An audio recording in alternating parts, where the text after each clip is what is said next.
অনেক দিন ধরে আমি এমনই একটা জায়গার সন্ধানে ছিলাম যেখানে আমি দিনের দিন গিয়ে ফিরে আসতে পারি, সঙ্গে পাহাড় পাবো, জঙ্গল পাবো এবং খরচাও খুব কম হবে।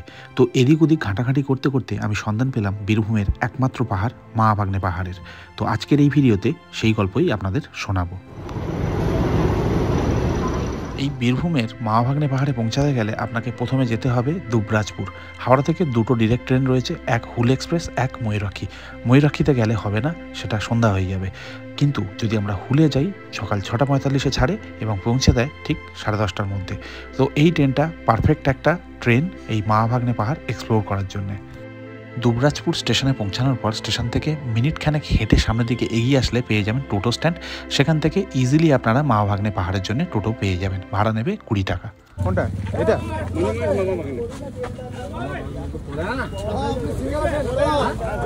কোনটায় বসবো? এটা মা ভাগ্নে তো ঠিক আছে। একটা টোটো পেয়ে গেছি।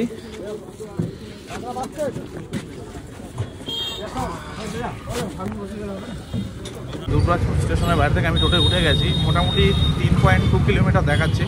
তো কতটা সময় লাগে দেখি, আর ভাড়ার কথা কিছু জিজ্ঞেস করিনি। তো দেখি, নেমে তারপর জানাচ্ছি আপনাদের।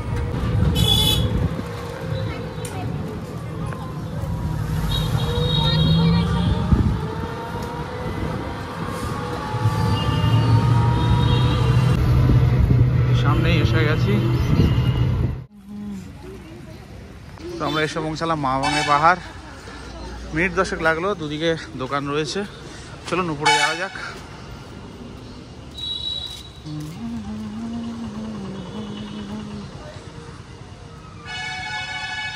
এবার বলি, টোটো ভাড়া নিয়েছে 20 টাকা। নর্মালি লোক হয় সেরকম টোটোতে উঠবেন, যে টোটোগুলো এদিকে যায় 20 টাকা নেবে। নইলে রিজার্ভ করলে আপনাকে হয়তো বেশি টাকা দিতে হবে। মোটামুটি আমি 20 টাকা দিয়ে এই পর্যন্ত এলাম, 10 মিনিট টাইম লাগলো। তো চলুন উপরে যাওয়া যাক। এই দেখুন, মানে যেন কেউ মনে হচ্ছে সাজিয়ে রেখে দিয়েছে। এই পাহাড়ের বিশেষত্ব এটাই, মানে আলাদাভাবে মানে সৃষ্টি না, মানে যেন মনে হচ্ছে কেউ রেখে দিয়েছে পাথরগুলো, বড় বড় চাইগুলো।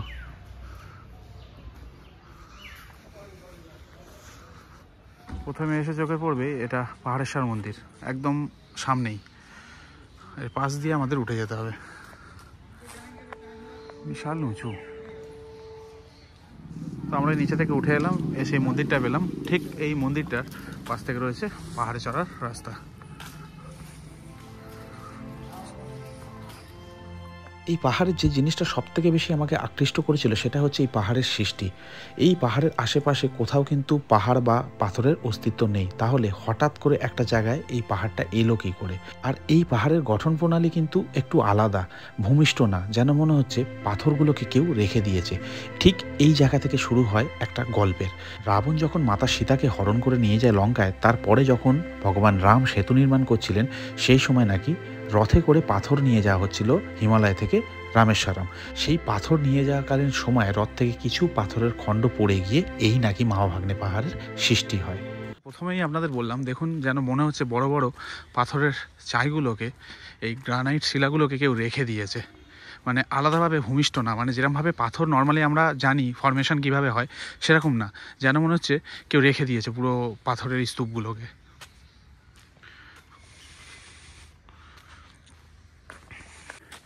বেসিক্যালি খুব উঁচু পাহাড় না, অ্যাকচুয়ালি পাহাড় যেরকম হয় সেটা মানে এটা না। ওপরে দুটো বড় বড় গ্রানাইট শিলা রয়েছে, যার একটা নাম হচ্ছে মামা, একটার নাম হচ্ছে ভাগ্নে। তো বেসিক্যালি এই জিনিসটা দেখতেই মানুষ আসে এখানে। তো চলুন যাই। মায়ের মন্দির, আচ্ছা এখানে একটা মন্দির রয়েছে।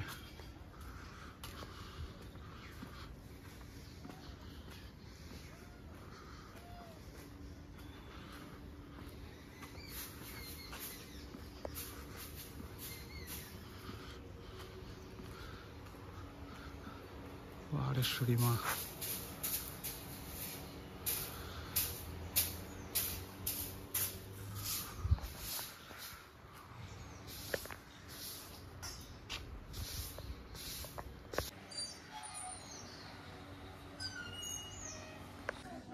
তো এই মন্দিরটা পেরিয়ে এই বাঁ সাইডে একটা রাস্তা রয়েছে, এখান দিয়ে যেতে হবে। আমি দেখাচ্ছি ব্যাক ক্যামেরাতে।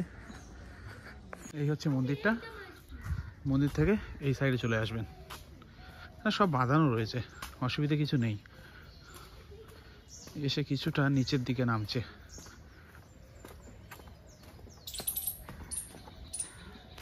সিঁড়ি রয়েছে বেশ ভালো।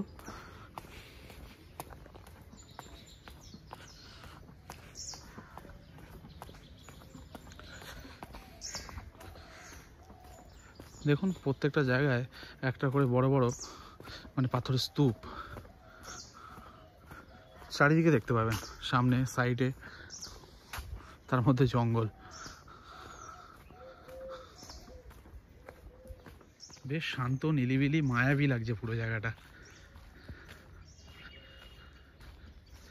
পাখির ডাক, তাছাড়া আর কিচ্ছু নেই, কোনো শব্দ নেই। আগিয়ে আসার পর এরকম একটা মোড় পাবেন, মানে 3 মাথা পাবেন ডান দিকে। এটা যাবে না, এটা সেই মানে যেখান থেকে আমরা চড়াই শুরু করেছি সেইখানে পৌঁছে দেবে। আর বাঁদিকে যাবেন, বাঁদিকে গেলেই একদম টপে পৌঁছাবেন। তো চলুন বাঁদিকে যাওয়া যাক।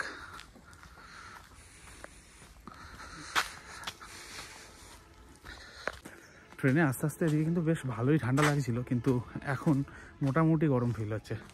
ছাওয়ার মধ্যেই রয়েছি, গাছপালা ভর্তি, তাও একটু গরম হচ্ছে। আর এমন কিছু চড়াইও না। এই জায়গাটা দেখুন জাস্ট,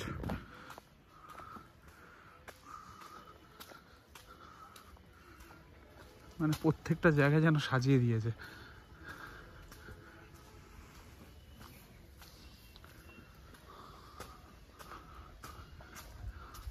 এটাই হচ্ছে টপে যাওয়ার রাস্তা বা সিঁড়ি। ওই দুটো পাহাড় দেখা যাচ্ছে, মামা ভাগ্নে। এখানে দেখুন লেখা রয়েছে জুতো পরিয়ে উঠিবেন না। তো এখানে মোটামুটি সবাই জুতো খুলেছে, আমি সাইডে খুলে রেখেছি। তো চলুন উপরে যাই।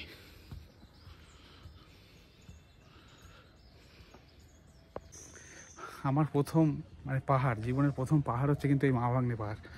2008 সালে সম্ভবত শান্তিনিকেতনে এসেছিলাম, সেখান থেকে বাসে করে আমি এসেছিলাম এই দুবরাজপুর। এটাই ছিল আমার প্রথম পাহাড়। তারপরে তো এখন অনেক কিছুই হয়ে গেছে। এটা হচ্ছে মামা লেখা রয়েছে, এটা হচ্ছে ভাগ্নে। আর এই ব্যালেন্সটা ছোট দুটো রকের ওপর।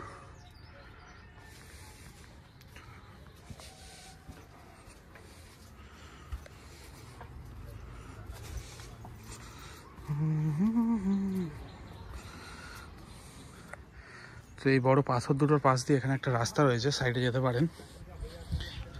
একটু দেখে আসতে হবে। এইখান থেকে ভালো একটা ভিউ পাওয়া যায়। এই দেখুন,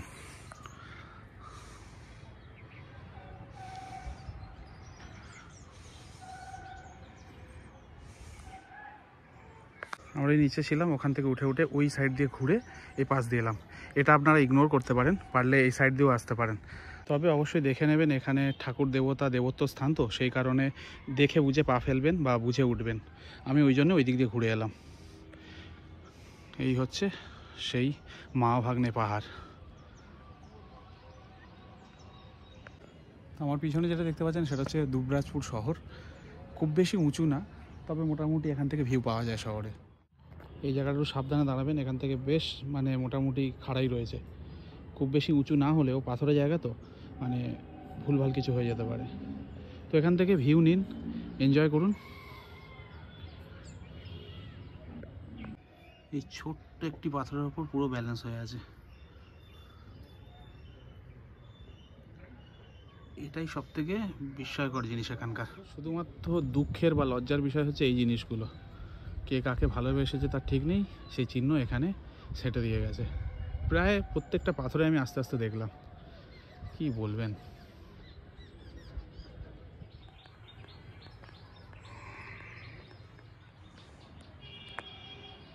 ঠিক এখানে একটা মন্দির রয়েছে, মায়ের মন্দির। ঠিক মা ভাগ্নে যে দুটো বড় বড় খণ্ড রয়েছে, পাথর খণ্ড, তার সামনেই।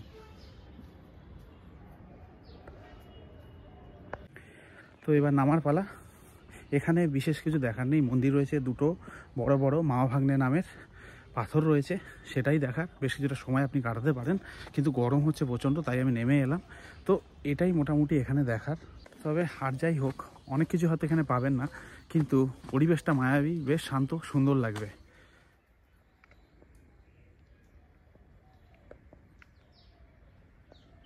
দেখুন কে দাঁড়িয়ে আছে আমাদের জন্যে। তো আমরা এসেছিলাম এই রাস্তাটা দিয়ে, এসে এখান দিয়ে সোজা টপে চলে গিয়েছিলাম। এবার এদিক দিয়ে এলাম, এসে এদিক দিয়ে নামবো। আলাদা কিছু না, যদি নতুন কিছু দেখতে পাই তাই, বাস, আর কিছু না।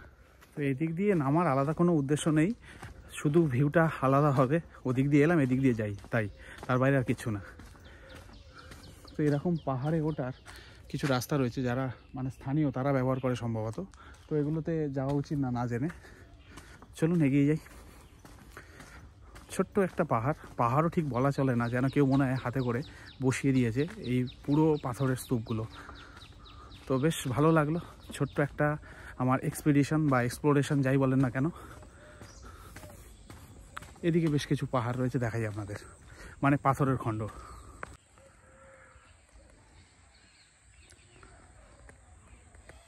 চড়াই উতরাই কিছু নেই, শুধুমাত্র ঢালাই রাস্তা। বাচ্চাদের নিয়ে, বয়স্কদের নিয়ে আরামসে আসতে পারবেন। যদি বোলপুর শান্তিনিকেতন আসছেন, অবশ্যই ঘুরে যেতে পারেন।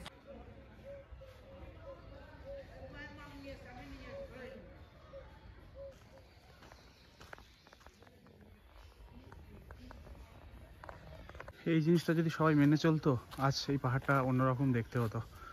তবু মেনে চলার চেষ্টা করবেন। দেখুন কিভাবে বসানো রয়েছে, মানে যেন মনে হয় বসিয়ে দেওয়া হয়েছে। প্রথম থেকে এই জিনিসটা বলছি, ফরমেশনটা দেখুন জাস্ট। মানে বড় বড় পাথর খণ্ডগুলো একে অপরের ওপর বসিয়ে দেওয়া।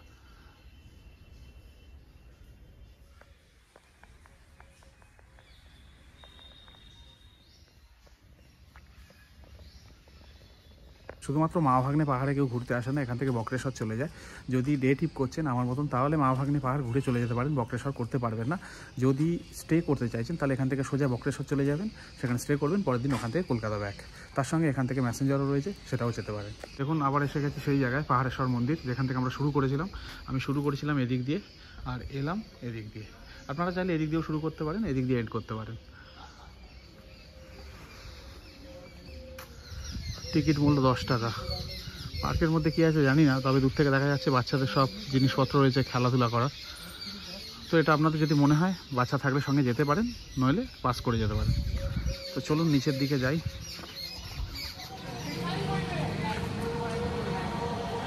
তো এই সামনে ছোটোখাটো কিছু স্টল পেয়ে যাবেন। এখানে দেখুন ফুচকা, তেলে ভাজা, তার সঙ্গে ওদিকে জল, আর এখানে রয়েছে এটা টয়লেট। তো মোটামুটি এরকম খাবার দাবারের জায়গা রয়েছে ছোটোখাটো। এখানে বসারও জায়গা রয়েছে। আর এই সোজা ভিতরে চলে গেলে মা ভাগ্নে পাহাড়। আচ্ছা, মুড়ি ঘুগনি চপ, তাই তো? কত করে মুড়ি ঘুগনি চপ? মুড়ি ঘুগনি চপ 20 টাকা। 20 টাকা প্লেট, তাই তো? আর এগুলো পাপড়ি চাটের পাঁপড়। আচ্ছা, এটা কি দিয়ে দাও? এটা ঘুগনি দিয়ে পাপড়ি চাট। আচ্ছা, ঘুগনি দিয়ে পাপড়ি চাট, বাহ। আর এখানে রয়েছে ফুচকা, অনলাইন পেমেন্টও রয়েছে। তো আমি একটু মুড়ি ঘুগনি চপ খেয়ে দেখবো, চপগুলো বেশ ভালো হয়। তা আমাকে এক প্লেট দিয়ে দাও, ঠিক আছে? মুড়ি ঘুগনি আর চপ। যেখানে আসবো সেখানকার খাবার না খেলে হয়, মানে খেতে হয়, সব কিছু টেস্ট করা দরকার। আর চপ তো নর্মালি আমরা খাই, বাট এখানে মুড়ি ঘুগনি চপ আমি এই জিনিসটা বোলপুরেও খেয়েছি। মানে লাস্ট আমার তারাপীঠ ট্রিপ যেটা ছিল, বোলপুর ট্রিপ, সেখানেও খেয়েছি। তো এখানেও মুড়ি ঘুগনি চপ দেখি, প্লেট বলছে 20 টাকা, দেখি খেয়ে দেখি কেমন। এসে গেছে আমার মুড়ি ঘুগনি চপ, পেঁয়াজ দিয়ে লঙ্কা দিয়ে, বাহ দারুণ লাগছে। খেয়ে নি, খুব খিদে পেয়ে গেছে। দেখলাম চপ মুড়ি ঘুগনি বেশ দারুণ লাগলো। তার সঙ্গে সামনে এখানে জলও বিক্রি হচ্ছে, ওপারেও কিছু একটা চাট রয়েছে। তো মোটামুটি এখান থেকে খাবার আপনারা খেতে পারেন, খারাপ ছিল না। আর দূরে দেখতে পাচ্ছি ওখানে একটা হোটেল রয়েছে, দেখাচ্ছি জুম করে। এখানে একটা হোটেল রয়েছে, এখানে দুপুরের লাঞ্চ আপনারা সারতে পারেন যদি চান।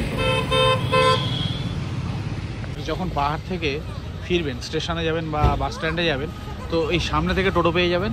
এখানে দেখুন টোটো দাঁড়িয়ে আছে, কিংবা রাস্তার ওপারে চলে যাবেন, ওখান থেকে দেখুন টোটো যাচ্ছে। তো খুব ইজি ব্যাপার, 10 মিনিট এখান থেকে স্টেশন। তো বেরিয়ে এসে এখান থেকে টোটো পেয়ে যাবেন ব্যাক করার জন্য। তো আমি ভাবছি লাঞ্চ করেই নি, কারণ আমার 2টোর সময় ট্রেন, অলমোস্ট 2টো, 1:57। তো যে হোটেলটা আপনাদের দেখালাম, ওই হোটেলটা গিয়ে দেখি খাবার দাবার কী রয়েছে। তো খেয়েই নি, মোটামুটি 1:45 বেজে গেছে। বাবা হিন্দু হোটেল, চলুন।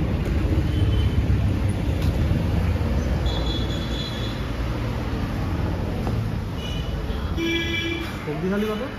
হ্যাঁ, সবজি থালি 50 টাকা প্লেট। রুটি থালি 50 টাকা, আর মাছ বা ডিম 80 টাকা, ডিম 65 টাকা। মাছে কী কী আছে? মাছে রুই মাছ হয় রুই মাছ আছে। কত রুই মাছ কত বলছেন? 80 টাকা।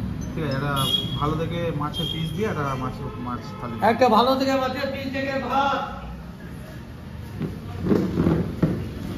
তো এই এসে গেছে আমার থালি। এখানে রয়েছে আলু ভাজা, একটা তরকারি, একটা আলু পোস্ত, একটা ভাজা, আর একটা কিছু রয়েছে এটা বুঝতে পারছি না, ডাল। আর বলে হ্যাঁ আচ্ছা, এটা বেগুন পোড়া। আচ্ছা আচ্ছা আচ্ছা, বাহ। সঙ্গে চেয়েছি মাছ, রুই মাছ দেবে, 80 টাকা থালি। তো খেয়ে নিই তাড়াতাড়ি। তো এই মাছ এসে গেছে, মাছ দিয়ে দিয়েছে।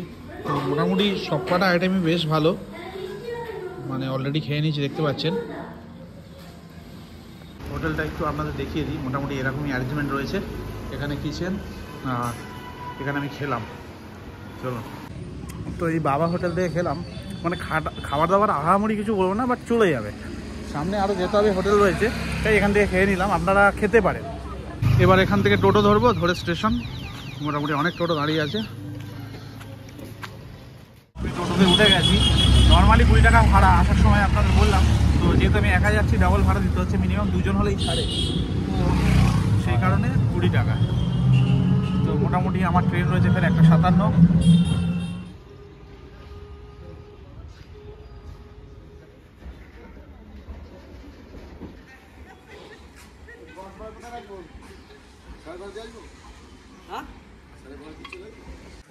তো যেমন দেখতে পাচ্ছেন, আমি চলে এসেছি দুবরাজপুর স্টেশনে। এখান থেকে ব্যাক করব, হুল ধরেই ব্যাক করব। হুল ধরে আমি এসেছি। তো একদিনের ট্রিপে আপনাদের ঘুরে দেখালাম মহাবাগনে পাহাড়। আপনারা চাইলে এখানে স্টে করতে পারেন, কিংবা বক্রেশ্বরে গিয়েও স্টে করতে পারেন, কিংবা শান্তিনিকেতনেও চলে যেতে পারেন, কিংবা আমি যেরকম ব্যাক করছি ব্যাক করতে পারেন। তো আপনাদের মতন প্ল্যান করে নিতে পারেন। একদিনের জন্য বেস্ট একটা জায়গা, কলকাতা থেকে মাত্র 240 কিলোমিটার দূরে। তো এইরকম আমি বর্তমানে বাংলা, বিহার, উড়িষ্যা, ঝাড়খণ্ডের নানান জায়গা আমি এক্সপ্লোর করছি, যেগুলো দিনের দিন গিয়ে ফিরে আসা যায়, কিংবা 1-2 দিনের ট্রিপ। তো পরপর এই ধরনের ভিডিও আসতে থাকবে এই চ্যানেলে। সঙ্গে থাকবেন, ভালো থাকবেন। দেখা হচ্ছে পরের ভিডিওতে।